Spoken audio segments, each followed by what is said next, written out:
desses ensinamentos possa trazer transformação para nossas vidas. Em nome de Jesus te pedimos e agradecemos. A lição que a gente vai estudar hoje é a lição número 11. Não, tá bom.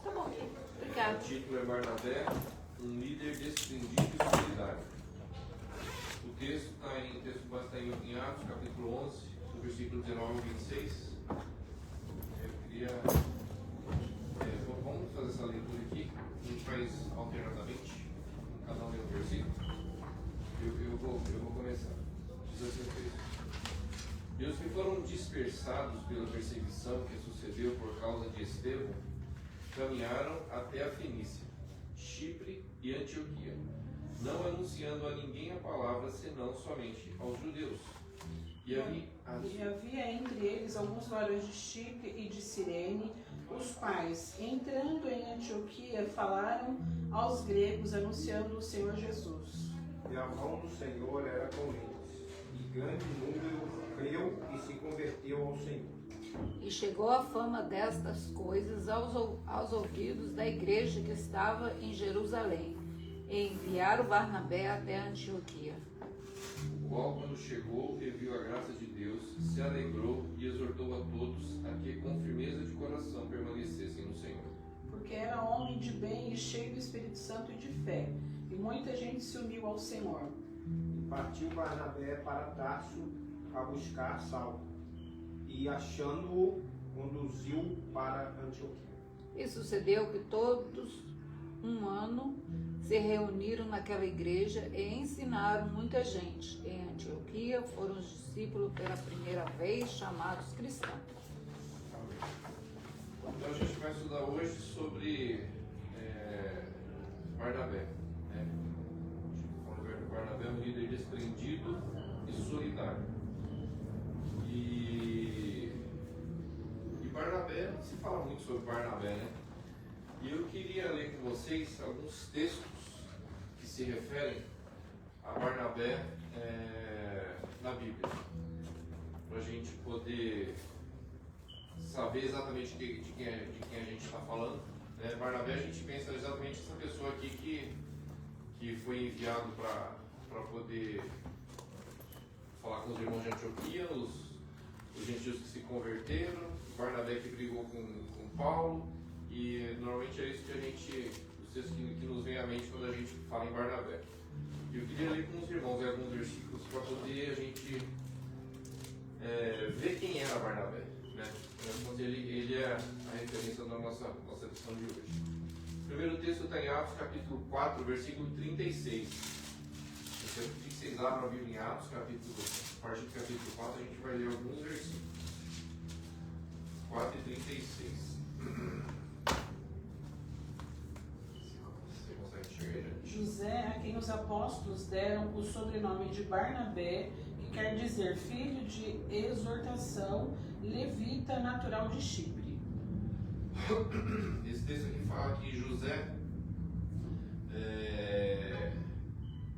foi o codinome era Barnabé. Esse Barnabé é o apelido que os discípulos deram, que significa filho da consolação, ou filho do quê? Essa versão? Filho da exortação. Filho da exortação ou filho da consolação.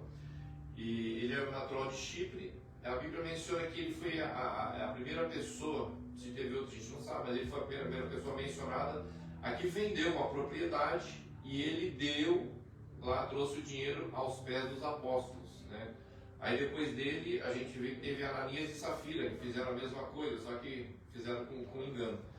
Então o nome de Barnabé não era o nome dele, o nome dele era José.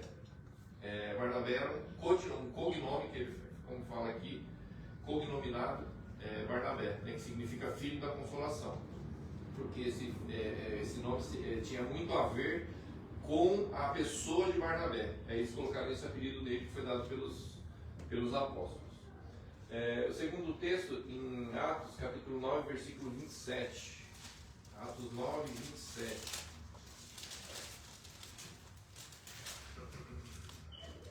Mas Barnabé, tornando consigo, levou aos apóstolos e contou-lhes como ele vira o Senhor no caminho e que lhe falara.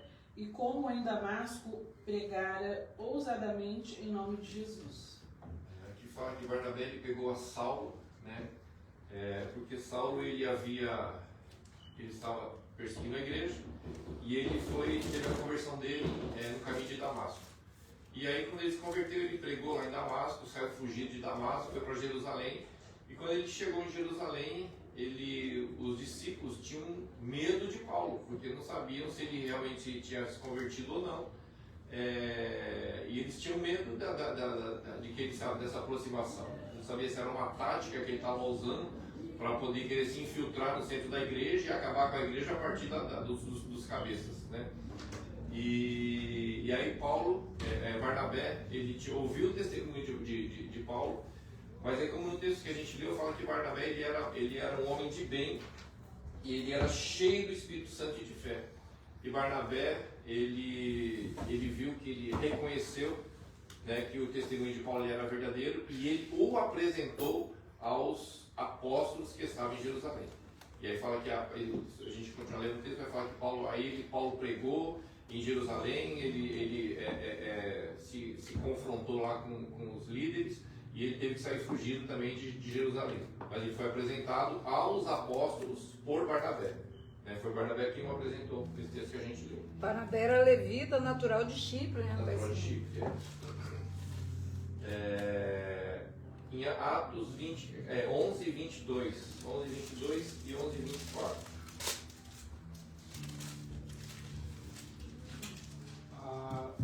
A notícia a respeito dele chegou aos ouvidos da igreja, que estava em Jerusalém, e enviaram Barnabé até Antioquia.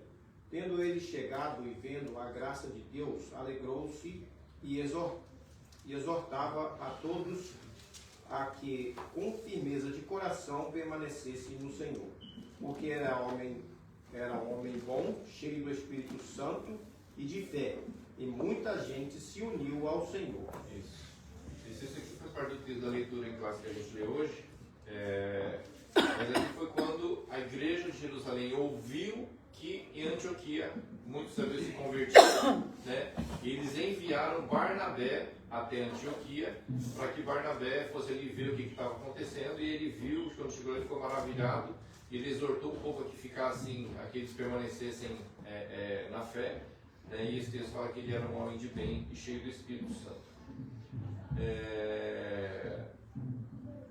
Em 11:25 fala que Barnabé ele foi até Tarso. Quando Barnabé ele chegou em Antioquia, ele viu ali o movimento que estava ali, exortou o povo e ele pregou, fala que muitas pessoas se chegaram ao Senhor através da vida dele. O que ele fez? Ele saiu dali e foi para Tarso buscar Saulo, né? E ele foi a pessoa que buscou Saulo. Ele introduziu Saulo na presença da igreja de Jerusalém, e ele introduziu Saulo na igreja de Antioquia, que era a igreja dos gentios, né? Foi Barnabé que o trouxe também. Depois, 11:30. O que eles com efeito fizeram, enviando-o aos presbíteros por intermédio de Barnabé e de Saulo. Isso. Aqui fala que teve um profeta que estava lá em Antioquia, e ele falou que ia haver uma grande fome, e aí eles acharam por bem fazer uma coleta, né, para mandar para os irmãos de Jerusalém, e eles fizeram essa coleta, e quem levou essa coleta foi Barnabé e Saulo. Esse versículo 11:30 fala disso.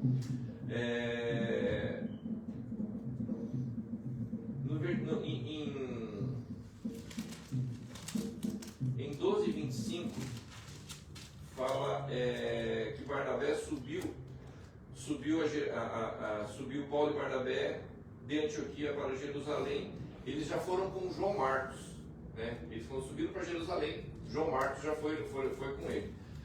João Marcos, ele também é mencionado em Atos capítulo 12, versículo 12. Ele era filho de Maria, que era a dona da casa onde os irmãos estavam orando para que Pedro fosse, orando por Pedro, né? E Pedro estava preso. E Pedro, quando foi solto, ele foi até a casa, essa casa que ele foi a casa de Maria, que é mãe de João Marcos, né? Então aqui João Marcos, ele subiu com Barnabé e com Paulo para Jerusalém. Lá em capítulo 13, versículo 1, fala que... Alguém lê para mim, por favor, 13, 1, por favor. Havia na igreja de Antioquia profetas e mestres, Barnabé, Simeão, por sobrenome Níger, Lúcio de Cirene, Manaém, Colasso de Herodes, o tetrarca, e Saulo. Isso. Aqui nesse texto aqui, fala que haviam alguns profetas e doutores em Antioquia. Dentre essas pessoas que são mencionadas como profetas e doutores, eles estão falando aqui que havia Barnabé, né? Que havia, eu vou citar três. Esse Barnabé, ele era uma pessoa que ele tinha posse, ele não era uma pessoa pobre, tanto que ele vendeu uma propriedade dele e levou o dinheiro aos pés dos apóstolos. Aqui fala também de Manaém, que fora criado com Herodes. Se esse Manaém fora criado com Herodes, ele também era um homem de posses. E Saulo, que também era um homem de posses. Por que a gente sabe que Saulo era um homem de posses? Porque ele era um cidadão romano e ele aprendeu aos pés de Gamaliel. Naquela época, havia Paulo, como ele foi criado aos pés de Gamaliel, por quê? Porque a sua família dava condições para que ele pudesse estar aos pés de Gamaliel. Isso não era para todos. A semana passada a gente falou aqui, o pastor falando sobre Pedro, né, que ele não era um indouto, como menciona lá em Atos capítulo 3, versículo 13. E Paulo, ele falava grego, ele falava hebraico, falava aramaico, mas Pedro, ele é tido como um indouto quando os da sinagoga falavam isso dele, porque ele não foi uma dessas pessoas que, como Paulo, aprendeu aos pés de Gamaliel. Que como Manaém, provavelmente que também era uma pessoa de posse, ele deve ter tido um ensino mais apurado. É como se a gente falasse o seguinte, uma pessoa que estuda até o ensino médio, ele tem uma cultura. Agora uma pessoa que ele faz uma faculdade, aí ele faz uma pós, ele faz um mestrado, ele faz e depois estuda além disso, né? Essa pessoa, ela é uma pessoa letrada, né? Ela estudou muito mais do que a pessoa que estudou ensino médio. É mais ou menos essa comparação. E Paulo, ele é uma pessoa que tinha posses. Barnabé, ele também é uma pessoa de posses. E o Manaém, que é citado aqui, também era uma pessoa de posse. Ele viveu junto com Herodes, né? O tetrarca. E então essa era uma diferença. Então Barnabé, ele é citado ali como uma pessoa que era tido como um dos profetas e um dos doutores, né? Que estava lá em Antioquia, tá? No capítulo 13, versículo 2 e 5, Barnabé e Saulo, eles são separados para irem à primeira viagem missionária. Capítulo 13, versículo 2 ao 5. Eles são separados pelo Espírito Santo para irem à primeira viagem missionária. E nessa primeira viagem missionária, eles levam João Marcos consigo, né? João Marcos vai com eles nessa primeira viagem missionária. Então foi Paulo, foi Barnabé e foi João Marcos dentro dessa primeira viagem missionária. No capítulo 13, versículo 13,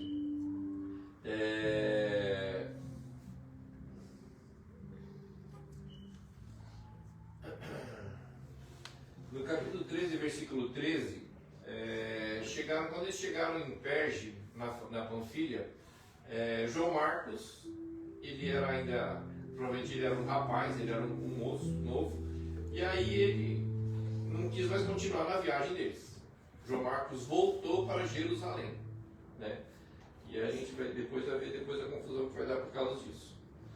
No capítulo 14, versículo 2, aliás, quando o Paulo, essa primeira viagem missionária, a gente vê, quando o texto menciona, sempre Barnabé e Saulo.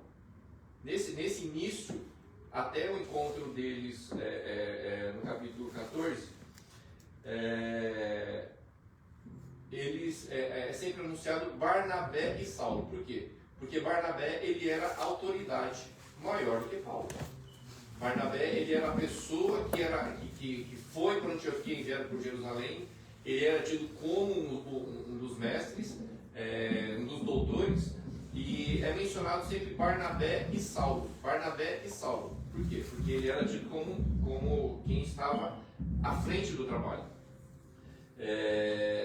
No capítulo 14, versículo 2, deixa eu ler isso aqui, 14, 2.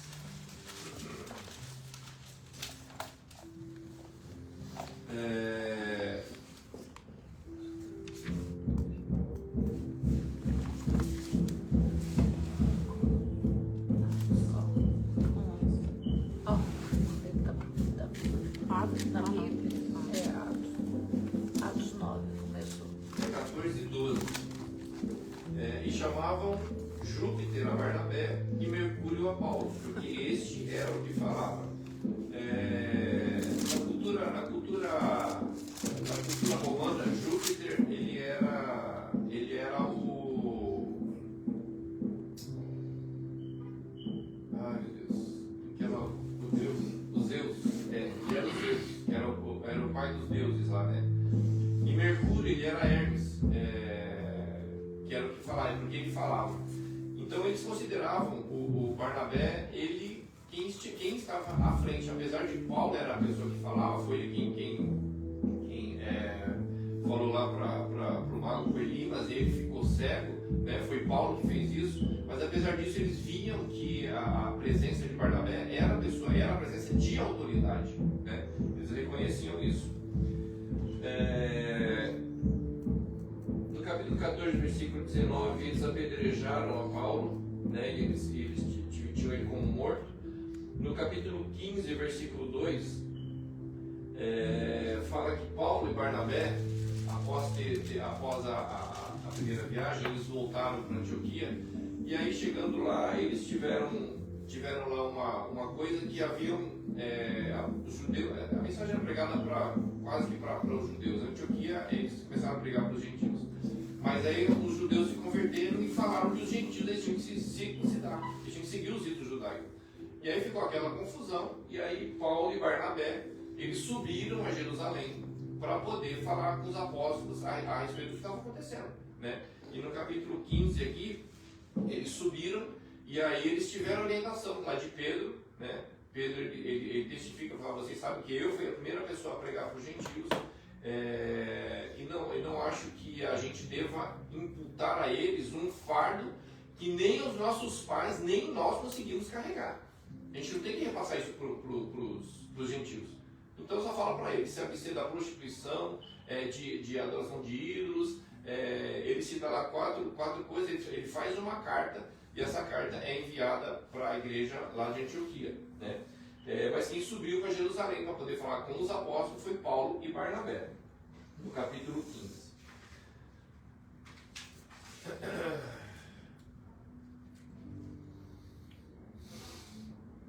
E lá em Jerusalém eles contaram, né, antes deles conseguirem a carta, de Paulo mandar, de Pedro fazer a carta e enviar para eles falaram a respeito do que Deus estava fazendo no meio dos gentios, da obra de salvação que Deus estava operando, que era uma grande obra de salvação que Deus estava operando, né? Depois no capítulo 15, do versículo 36 ao 39, existe a separação de Paulo e de Barnabé. Aqui nesse texto aqui fala que eles empreenderam ali a segunda viagem missionária, né? Falaram, vamos voltar para poder falar com os irmãos. E aí quando eles falaram, como estavam combinando de poder fazer isso, e aí o Barnabé falou assim, muito bem, vamos então para essa viagem, mas vamos levar João Marcos com a gente. Aí Paulo falou, não, João Marcos não. João Marcos lá em Perge, lá com filha, ele foi embora. Ele veio com a gente na primeira viagem, ele foi embora pelo caminho. Não, vamos levar. O João Marcos não. Aí o Barnabé, não, vamos levar, não vamos levar. E aí essa intriga entre eles, acabou que Paulo ele seguiu para fazer essa viagem missionária e ele levou consigo a Silas, e aí Barnabé pegou o João Marcos e ele voltou para a cidade deles, que era Chipre. Foi para Chipre. E aí ele voltou para Chipre com João Marcos e Paulo seguiu na segunda viagem missionária, né? Então eu quis apresentar esses textos, irmãos, porque a pessoa de Barnabé, ela é uma pessoa bastante significativa da igreja do Novo Testamento. Se você parar para pensar, as pessoas que estavam sobre o discipulado, né, sob a autoridade de Barnabé, escreveram pelo menos 14 livros do Novo Testamento. Que foi Paulo, que escreveu 13, né, não considerando o livro de Hebreus, a carta aos Hebreus, e João Marcos, que escreveu o Evangelho de Marcos, né? Então, o Barnabé, ele teve uma influência muito grande, né? E a gente vai falar um pouco sobre a vida de Barnabé aqui hoje, né? Então, esses textos eu quis citar porque normalmente a gente não se lembra de falar de Barnabé e fica assim, a gente tem uma ideia muito vaga de quem foi Barnabé e não temos assim com exatidão tudo que ele fez, né, em prol da causa do Evangelho. Tem uns textos também, irmãos, que se encontram aqui, que a gente fala sobre, que menciona Marcos, né? Marcos, ele era sobrinho de Barnabé. Lá em Colossenses capítulo 4, versículo 10, Paulo fala que Marcos ele era sobrinho de Barnabé. Em 2 Timóteo 4 e 11, Paulo, ele, apesar de ter dispensado João Marcos na segunda viagem missionária, ele fala para que traga o Marcos, porque ele é muito útil para a obra de Deus, né? Então Marcos ele é tido por Paulo como uma pessoa que era útil no trabalho do Evangelho. Em Filemão capítulo 1, versículo 21 e 24, fala que os cooperadores de Paulo eram Marcos, Aristarco, Demas e Lucas, né? Ele menciona aqui Marcos também como um dos cooperadores. E em 1 Pedro, capítulo 5, versículo 13, Pedro chama Marcos de filho. Ele considerava Marcos como um filho. E ele devia tê-lo como um filho, porque João Marcos ele se inspirou nas histórias que Pedro contou a respeito de Jesus, e foi por causa disso que ele escreveu a carta, a epístola, o Evangelho de Marcos, tá certo? Então, Pedro tinha ele como se fosse um filho.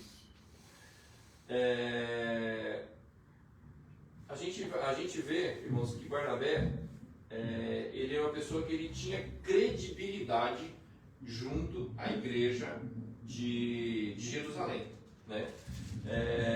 A credibilidade de Barnabé introduziu Paulo aos apóstolos, e foi ele também quem impulsionou Paulo para poder fazer parte da obra de Deus, porque a gente sabe que Paulo ele foi para Jerusalém, quiseram matar ele em Jerusalém.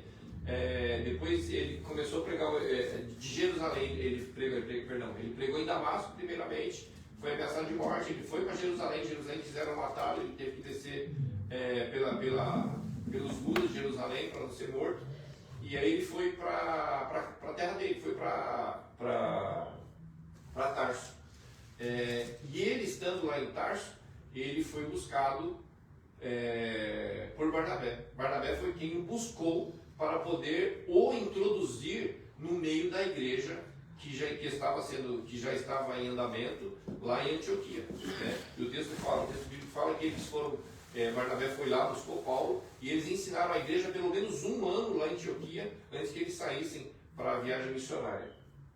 Então, Barnabé ele tinha credibilidade, ele era uma pessoa que ele era respeitada pelos apóstolos, né? Os apóstolos tinham tal respeito por ele,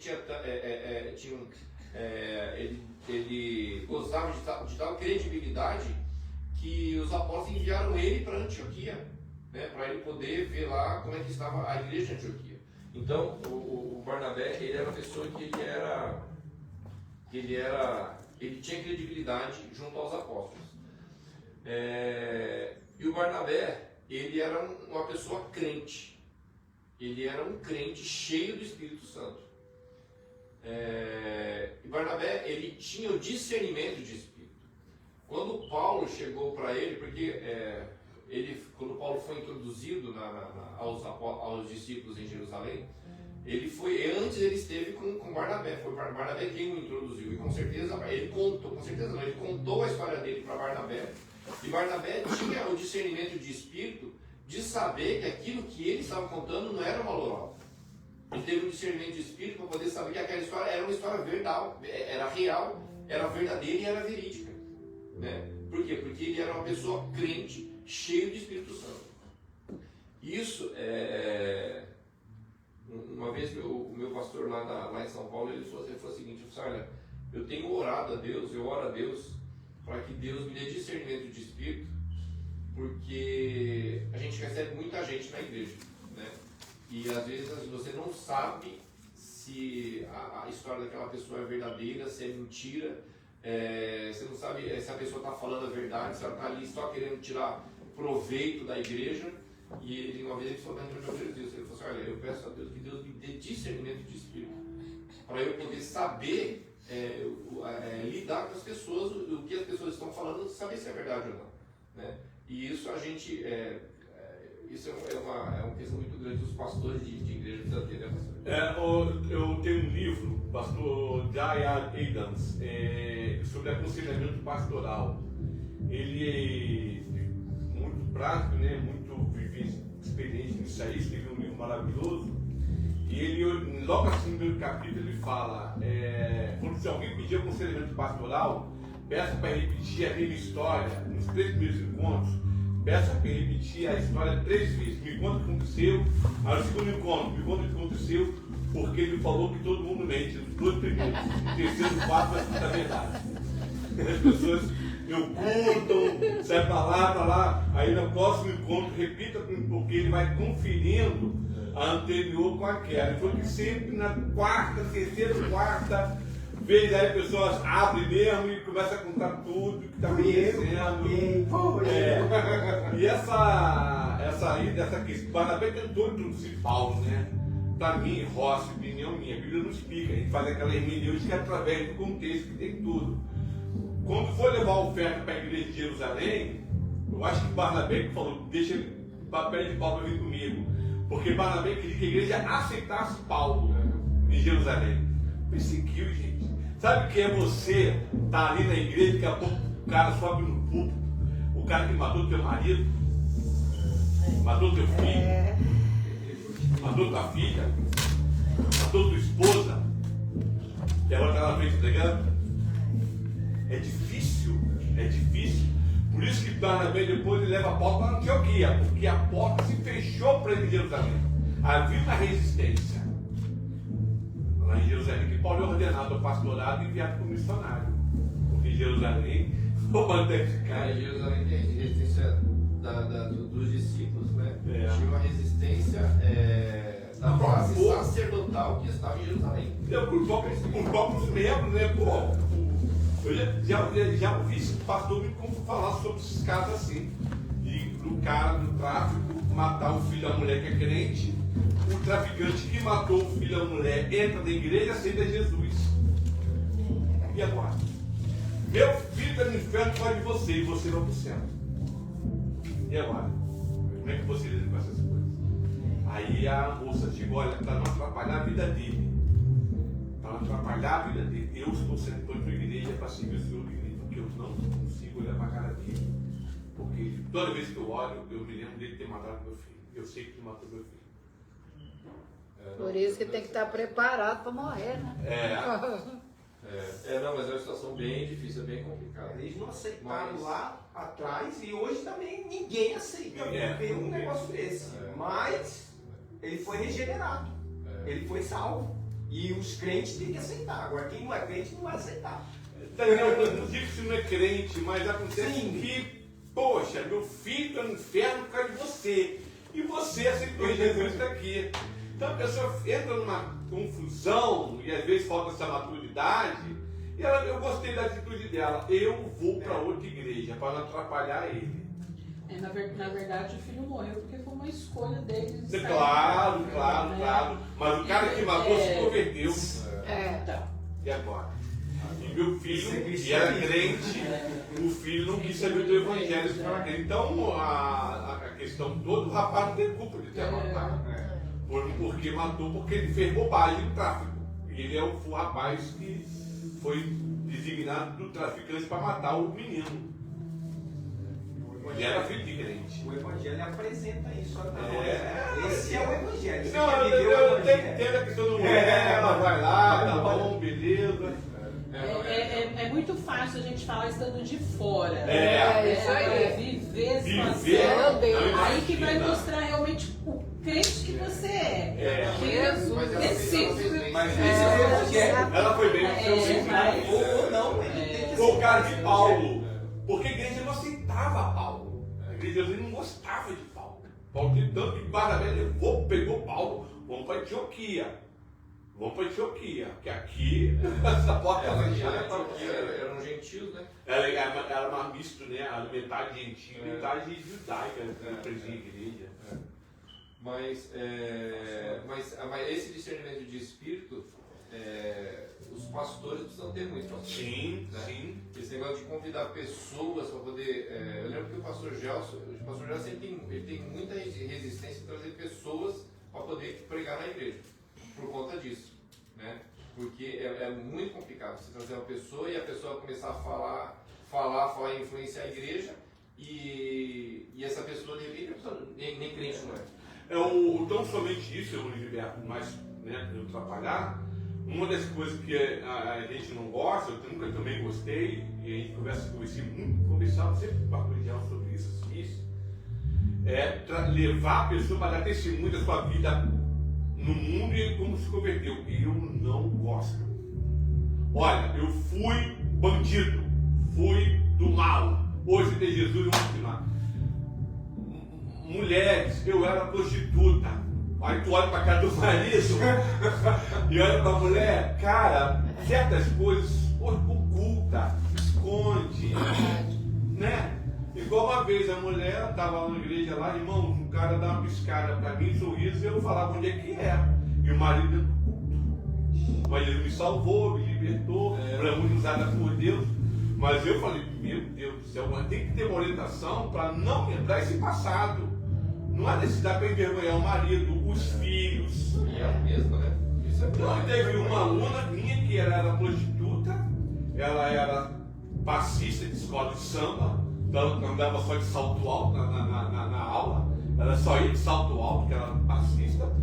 Ela falou que uma vez, como foi dizendo que ela era prostituta, o campo permite cantou ela, falou, faz ainda. Isso aí que é triste. Aí Não, é difícil. Existem testemunhos. eu orientei ela a não falar mais sobre o assunto, no passado. Eu acho que tem testemunhos que não edificam. Não edificam. Né? Que não traz edificação nenhuma para a igreja. Mas existem testemunhos que edificam.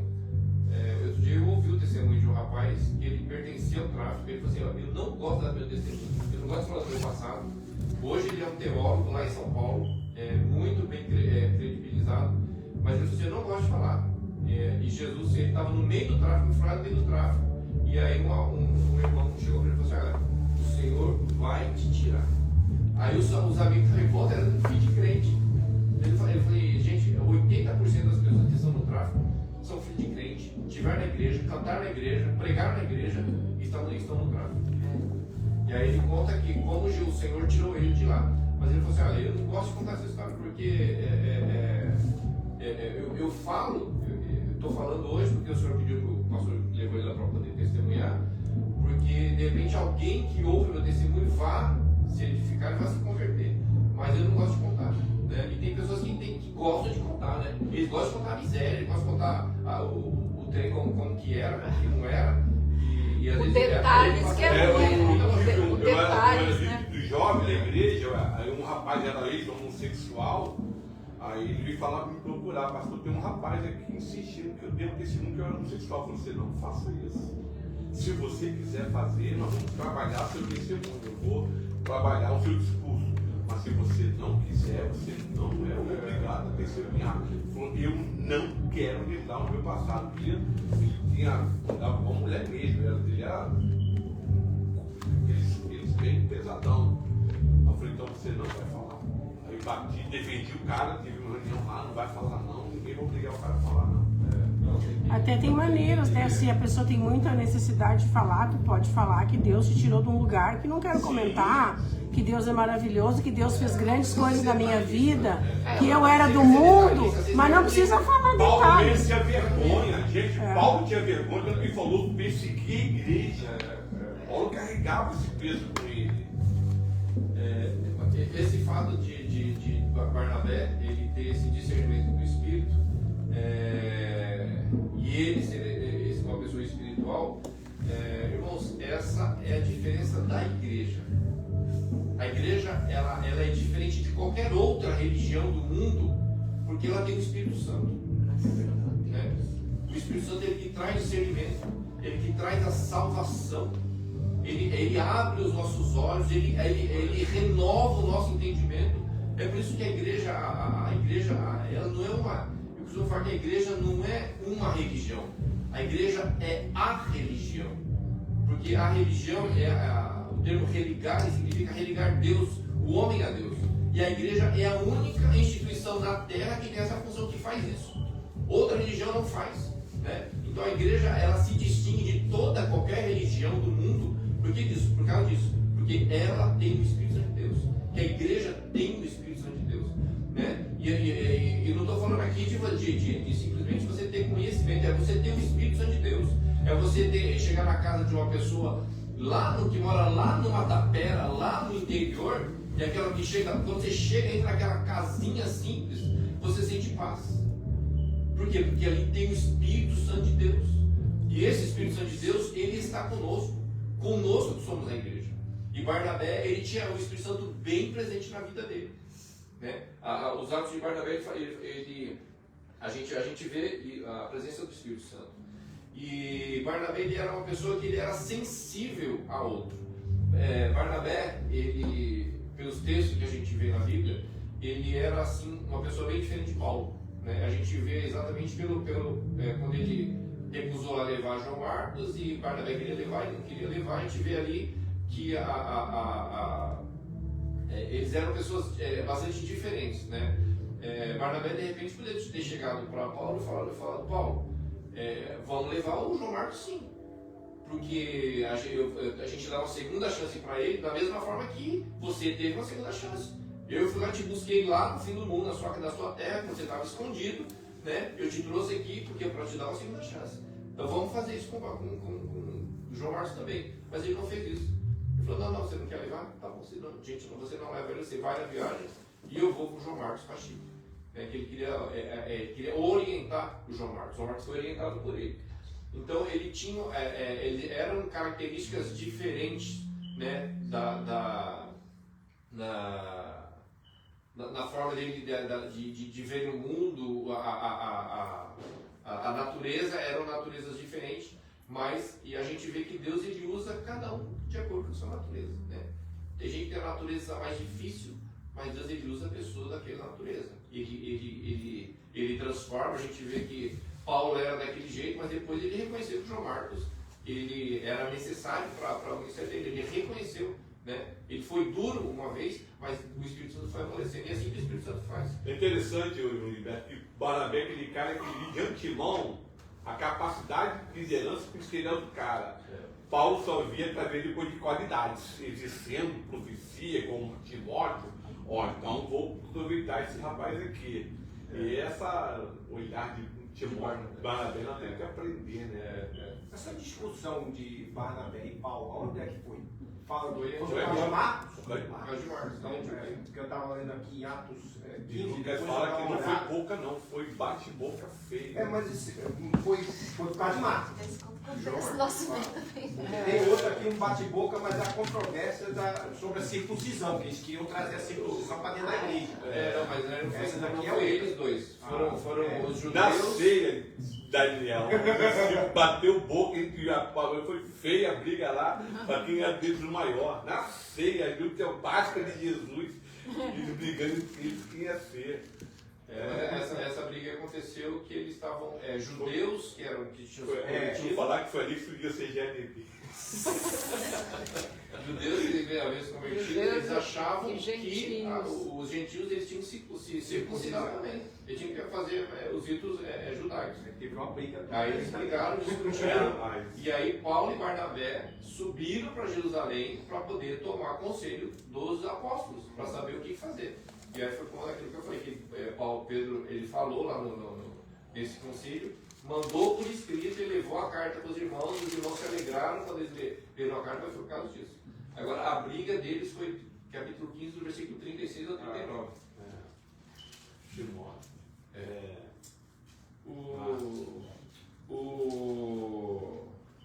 Talvez se ele tivesse ido com Paulo, teria brigado os dois também. Marcos e Paulo. É que Deus tinha realmente propósitos Plano, diferentes. claro. E tem um dos mais... É interessante que Marcos sai de Paulo e vai depois contar com Pedro e escrever o Evangelho, que leva o seu nome, né? Ele precisava de experiência. Se tivesse com Paulo, talvez não teria escrito. Pois é, ele precisava de experiência do Barnabé. Ele ajudou bastante Paulo também, né? Depois ele vai ajudar bastante Paulo para fazer parte. Mas ele ficou um bom tempo com Pedro e Depois- ele teve orientação para poder escrever o Evangelho. Depois que aprendeu experiências, né? Um dos pais da igreja, Barnabé. o Clemente de Alexandria, ele comenta nos escritos dele de que Barnabé, ele talvez fizesse parte de um dos 70 que foram enviados por Jesus, né, de 2 em 2. Clemente ele comenta isso daí. Talvez seja verdade.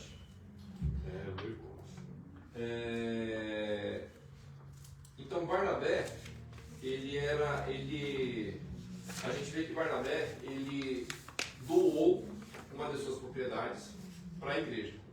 E a gente vê o desprendimento de Barnabé com relação ao dinheiro. Quando Barnabé, no início da igreja, o povo eles achavam que Jesus ele estaria para voltar, que eles voltariam em vida ainda, né? Aí os irmãos eles começaram a vender as coisas e levar para a igreja, para poder a igreja administrar.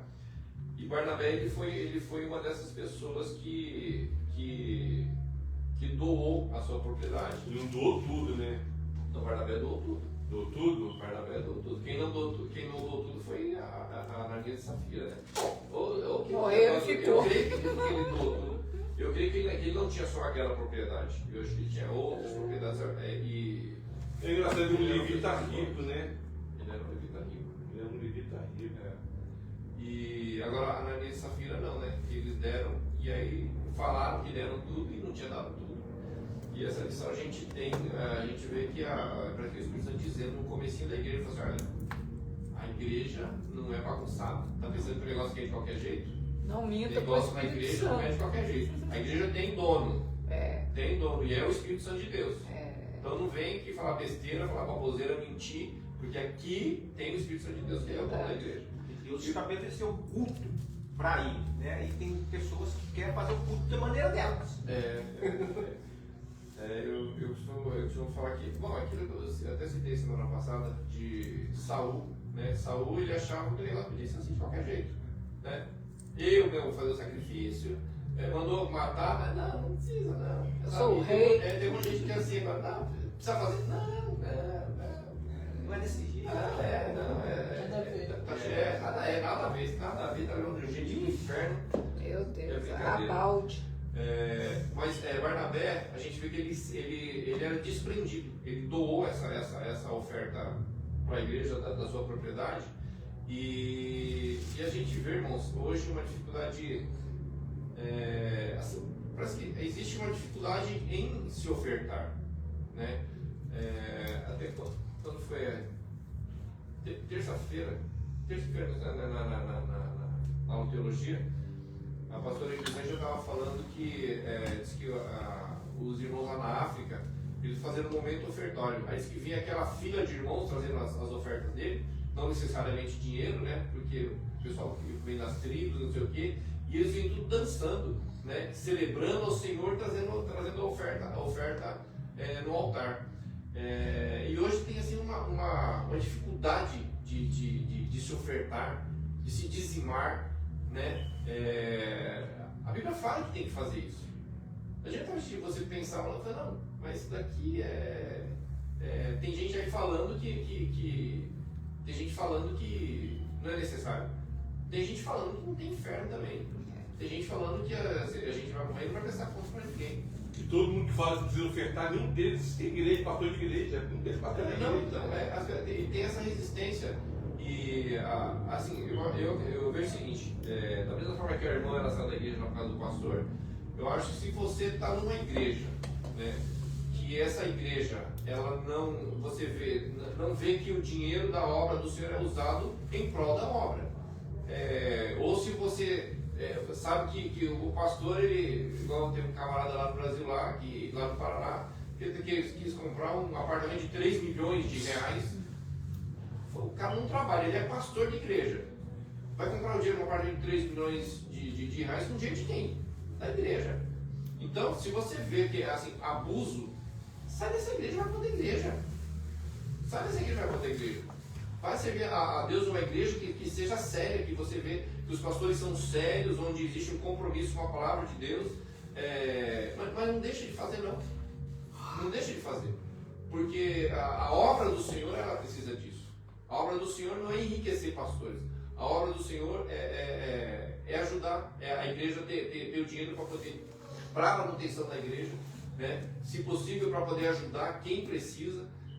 Mas a igreja precisa disso daí. E se a gente não faz, a gente é omisso. Nós temos que entender, Gilberto, que no Brasil, não só no pastorado, no futebol, né, no Brasil, que o pastor colocou muito bem, 90% dos pastores não são ricos. Não são ricos. Não, então a gente vê destaque em uns 10 algumas e esquece também que tem 90% não são ricos. Eu vejo que aquele que passa necessidade é o que mais ajuda, porque aquele que é rico não passou nenhuma necessidade, não sabe. Não sabe como é que é. Bernadette, o que eu conheço tem rapaz que tem tempo de ministério, porque o pastor, pai dele, tirou da casa para poder pagar as coisas da igreja, que não tem condições. E ele foi privado de alguns benefícios da vida, para ele comprar os mais baratos, não gastava tanto fora, para poder manter a igreja. O seu próprio salário. Esse cara vai ser honrado por Deus no céu. Com certeza. Porque ele não queria deixar o Se Deus. desprende das coisas. O evangelista Gilberto, se eu estou dando meu dízimo do trabalho que Deus colocou nas minhas mãos, estou lá sendo fiel com Deus, e o cara está aprontando, e eu estou vendo, eu estou dando dinheiro para ele comprar o apartamento. Então eu vou sair fora, é onde entra o discernimento espírita. Essa igreja não está sendo besta, não está fazendo missão, não está investindo na obra de Deus, então ó, estou fora. O meu dinheiro não é. O dinheiro é ganho. E da mesma forma que Barnabé ele fez isso, a igreja precisa fazer isso, né? A igreja tem essa eu sempre falo, o dízimo não é opcional. Tem gente que não pode ouvir, né? Mas dízimo não é opcional. Dízimo é ordem. Trazei. Trazei. Né? Se você for o termo trazei, ele é similar aos 10 mandamentos. Não farás. Não matarás. E o dízimo é trazei. Trazei. Por quê? Porque a gente o Senhor é necessário. Né? Lá no livro de Neemias, os levitas, eles pararam de ministrar na casa do Senhor porque não tinha dinheiro. Mas por que não tinha dinheiro? Porque o líder da igreja, ele estava relevando de que trouxessem os dízimos das ofertas na igreja. Né? Aí o que os levitas fizeram? Cascaram fora, foram cuidar da sua vida. Foram fazer a sua plantação, foram fazer o que tinha que fazer. Né? Mas por quê? Porque não estavam obedecendo aquilo que Deus tinha mandado. E quando Neemias chegou lá, falou, não. Vamos trazer, vamos restabelecer o dízimo, traz os levitas para cá, eles vão começar a trabalhar na obra do Senhor. Porque, irmãos, existe uma obra que precisa ser feita. E essa obra, o Espírito Santo ele já nos salvou para que nós façamos. Os anjos não vão descer aqui para fazer. É nós que vamos fazer, é uma obra nossa. E temos que fazer. Né? Então, Barnabé, ele nos dá um exemplo aqui desse desapego àquilo que é... Dos bens materiais. Eu dei essa aula lá na outra igreja. E uma das coisas que eu frisei nessa parte é que às vezes as pessoas dão dízimo, mas mentem quanto ao valor do dízimo. E Ananias e Safira mentiram quanto ao valor e eles morreram no culto, no Novo Testamento, no período da graça. Porque muita gente acha que o Deus, né? O Deus que condena é o Deus do Velho Testamento. E, no entanto, ali no Novo Testamento, Ananias e Safira morreram porque eles deram um valor, dizendo que era o valor total, e, na verdade, eles retiveram uma parte para si. Aí Pedro diz, vocês mentiram a Deus, mentiram ao Espírito Santo, e eles morreram fulminados diante da igreja. Então, até esse respeito do dízimo é tão santo, que a gente não pode mentir quanto ao valor. Se não é 10%, então não põe dízimo. É uma oferta. Diz que é uma oferta, porque você está mentindo a quem? Não está mentindo para a igreja, está mentindo para Deus. E Ananias e Safira, eles poderiam ter sido, eles não precisavam ter dado todo o dinheiro. Era só não falar que deram todo o dinheiro. Exatamente. Aí, é o que Pedro diz aí. Mentira ao Espírito Santo. Mas essa é uma questão que a igreja ela precisa, e as pessoas elas estão se omitindo assim, porque eles olham assim e vê lá o Edir Macedo, né, comprando um jatinho mais novo, depois com outro mais novo, não sei o quê, e vê lá que não sei mais quem comprou, o camarada lá do Rio de Janeiro lá, tem muitos. Não, mas a maioria dos pastores passam necessidade. Não, o negócio é que são uns poucos, mas todo mundo usa esses poucos como argumento, mas a maior parte dos pastores lá no Brasil e no mundo faz a obra de Deus com sacrifício. Não, as igrejas, a igreja lá em Barueri, onde eu era lá, só o pastor ele era assalariado pela igreja. Os demais 50 obreiros que tinham lá recebiam, um ou outro recebia ajuda de gasolina, os que tinham menos condição, quem tinha condição não recebia nem ajuda de gasolina. Né? A obra do Senhor ela é feita por amor, irmãos. Ela é feita por amor. Existem esses poucos que fazem esse abuso, né? E as pessoas olham e falam, não, o pastor é aquilo. O pastor não é aquilo. Aquilo é exceção e vai prestar conta a Deus daquilo que está fazendo. Da mesma forma que nós vamos prestar conta daquilo que nós não estamos fazendo. Né? É impressionante como que a gente é abençoado quando a gente entrega nossos dízimos da maneira certa. As patroas aumentam o seu salário, você ganha mais. E a única coisa que a Bíblia diz que Deus vai repreender o devorador é entregando o dízimo. O devorador é repreendido através do dízimo. Exatamente.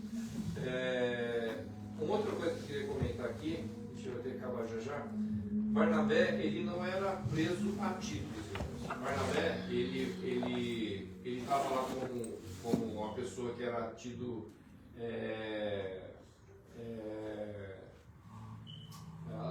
os discípulos, os apóstolos de Jerusalém tinham ele em grande estima, né? Ele era uma pessoa, mas ele não era uma pessoa que era apegada a títulos. Ele não se apegava. Quando ele foi com Paulo, ele era que estava em proeminência. Depois, a partir do capítulo 13, que é que Saulo começou a falar que Paulo, ele começou a aparecer Paulo na frente de Barnabé. Barnabé não se apegou a isso, né? Barnabé, ele tinha uma causa. A causa dele era o reino de Deus. Ele não era apegado a títulos, né? Tem gente que é um negócio com título que quer dá até raiva, né? Não, porque não, eu sou pastor, eu sou pastor. O irmão, não sou irmão, eu sou pastor. Apóstolo. Apóstolo. Agora tem patriarca. Antes patriarca era só Abraão, Isaac e Jacó. Hoje a gente tem patriarca no Brasil. Reverendo, meu Deus do céu. Você querubim, Sem Deus. Quarta pessoa da Trindade. Tem essas pessoas que têm essas coisas com relação a títulos, e título não quer dizer nada. Né? Existe uma hierarquia que, quando existe uma consagração dentro da igreja, né, na direção de Deus, essa hierarquia ela é obedecida no mundo espiritual também. Existe uma hierarquia, né? Mas isso, você você ter o título de pastor, né? Que nem tem um irmão que a pastora lembra, que ele recebeu o título de evangelista e ele queria ser evangelista, porque ele recebeu o título de evangelista, né? Mas a igreja não o separou para evangelista, mas ele recebeu o título de evangelista. Não, eu sou evangelista, eu preciso ser evangelista. Né? Então existem essas coisas apego, e Barnabé ele não era apegado a esse tipo de coisa. Barnabé ele tinha uma causa, que era a causa do reino de Deus. Né? Se ele é mencionado depois na sua frente como apóstolo, mas não entre os 12, mas no ministério apostólico, mas isso ele não se valia disso. Né? Título não leva a lugar nenhum. Título não muda a essência da pessoa. Título não muda nada, né? O que muda é a pessoa saber que existe uma obra. Porque, irmãos, existe uma obra a ser feita. Né? A gente que está aqui, eu tenho andado de carro aí, dirigindo, a gente vê cada coisa, a gente vê, assim, as situações, as vidas, eu fico olhando, sabe, eu choro de ver e falo, Senhor, tanta gente caminhando para o inferno. Senhor, tanta gente caminhando no erro, fazendo coisa errada. Né? E onde estão os teus filhos que precisam falar e anunciar que esse povo está caminhando para o inferno? Então a gente tem uma obra, irmãos, a fazer. E essa obra não compete a ninguém, é nós. Independente de título, independente do que você é, a gente tem que ser cheio do Espírito Santo, como Barnabé era cheio do Espírito Santo. E a gente tem que proclamar o reino de Deus, para fazer com que as pessoas saiam do caminho do erro. Existe uma obra. Barnabé ele estava ali para poder fazer aquela obra. Em Atos 9, do 26 ao 30, fala que Saulo ele foi enviado para Tarso. E Barnabé, ele tirou Saulo de Tarso do ostracismo para poder conduzi-lo à vida ministerial que Deus tinha para Paulo. Porque Barnabé, quando ele buscou Paulo, sabia que Paulo ele foi chamado para trabalhar com os gentios. E ele falou assim, não, eu vou buscar esse rapaz, porque esse rapaz ele vai ser usado, Deus vai usá-lo. E ele foi instrumento de Deus na vida de Paulo. Então a gente vê a vida de Barnabé, ele foi uma pessoa que viveu em prol do reino de Deus. Ele viveu em favor de pessoas. Né? Ele viveu em favor da vida de João Marcos, em favor de Paulo. Ele pregava e Deus salvava, porque ele era um homem que era instrumento de Deus. E a igreja e nós, irmãos, a gente precisa seguir o exemplo de Barnabé. Né? Depois, se você puder, leia esse texto do Novo Testamento, a partir do capítulo 4 até o versículo 15, a gente vai ver várias citações de Barnabé, a gente vai ver a atuação da igreja e de como esse homem de Deus ele foi usado. E Deus ele nos chamou para podermos sermos Barnabé aqui na terra também. Né? Barnabé, sermos Paulo, semana que vem o pastor vai falar sobre Paulo. E nós precisamos nos colocar à disposição de Deus, porque existe um reino para ser implantado nessa terra. Ele está implantado graças a Deus, mas a gente precisa continuar levando esse reino. Né? Existem muitos enganos, mas aqui a gente tem recebido a boa palavra de Deus, temos aprendido a palavra de Deus na sua essência como ela é. Graças a Deus, Deus nos deu pastores abençoados, né? Com conhecimento, cheios da graça do Espírito Santo, para nós aprendermos a palavra do Senhor, e a gente tem que aproveitar isso. A oportunidade que a gente tem nessa igreja aqui, ela é muito grande. E tem muitas pessoas desperdiçando essa oportunidade que Deus tem dado aos pastores, a nós, de aprender a palavra de Deus, algo que lá fora você não vai ter muito lugar que não ensina a palavra de Deus. E nós aqui temos o privilégio de se alimentar dessa palavra e muitos não têm dado o devido valor. Não temos que aproveitar realmente. Irmãos, Deus abençoe a vida de vocês. Domingo que vem, se Deus quiser, estaremos aqui de novo. O pastor vai estar dando aula sobre Paulo, né? Ensinando sobre a vida de Paulo. E se Deus quiser, estaremos aqui. Amém? Amém. Vamos orar então, porque já são 10h01. Pai Santo, damos-te graças por estes momentos de podermos estar na tua presença, Pai, nesta manhã, que aprendemos a tua palavra. Ó Pai querido, que possamos, ó Pai eterno, buscar, ó Pai eterno, como Barnabé, o Santo Espírito, Pai querido, em nossas vidas, para termos discernimento, para termos orientação, para termos sabedoria, ó Pai querido, para termos amor pelo próximo. Deus Santo, fica conosco, continua nos alimentando, ó Pai eterno.